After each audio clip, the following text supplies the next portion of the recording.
নির্বাচিত প্রতিনিধিরা আসবে, তারা সংসদের যে সকল সংসদ সদস্য তাদের মতামতের ভিত্তিতে ইমপিচমেন্ট করবে এবং এই রাষ্ট্রপতিকে অপসারণ করে নতুন বাংলাদেশের নির্বাচিত নতুন রাষ্ট্রপতি নিয়োগ দিবে। এই শাহাবুদ্দিন চুপ্পুই তো অন্তর্বর্তীকালীন সরকারকে শপথ পড়িয়েছিল, তাই তো? দেখেন, রাষ্ট্রপতিকে অপসারণের জন্য সংবিধানের 52 অনুচ্ছেদ অনুসারে আমাদেরকে অবশ্যই সংসদ সদস্যদেরকে পেতে হবে, সংসদ পেতে হবে। সেই সংসদের সুযোগ না থাকায় আমরা তাকে অপসারণ করতে পারি নাই।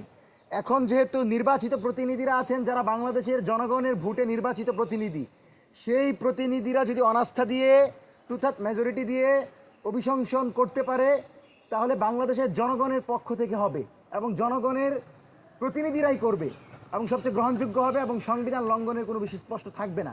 সে জায়গা থেকে আমরা অপেক্ষায় ছিলাম যে যখন নির্বাচিত প্রতিনিধিরা আসবে, তারা সংসদের যে সকল সংসদ সদস্য তাদের মতামতের ভিত্তিতে ইমপিচমেন্ট করবে এবং এই রাষ্ট্রপতিকে অপসারণ করে নতুন বাংলাদেশের নির্বাচিত নতুন রাষ্ট্রপতি নিয়োগ দিবে। সেজন্য আমরা পূর্বে এটা নিয়ে কোনো ধরনের আপত্তি করি নাই, কিন্তু আমরা ফ্যাসিস্টের এলিমেন্ট হিসাবে তার বিরুদ্ধে বলে গেছি। জুলাইয়ের পর থেকে বলেছি, আমরা আমাদের জায়গা থেকে চেষ্টা করেছি, কিন্তু সেই সময় সংবিধানের কারণে পারা যায় নাই। এখন যেহেতু আমাদের প্রতিনিধি নির্বাচিত হয়েছে, জনগণের প্রতিনিধি এসেছে, জনগণের সংসদ এসেছে, সেই জায়গা থেকে এখনই উত্তম সময় তাকে অপসারণ করা, নাহলে বাংলাদেশ বিরোধী যে কোনো ষড়যন্ত্রে লিপ্ত হতে পারে এই চুক্তি।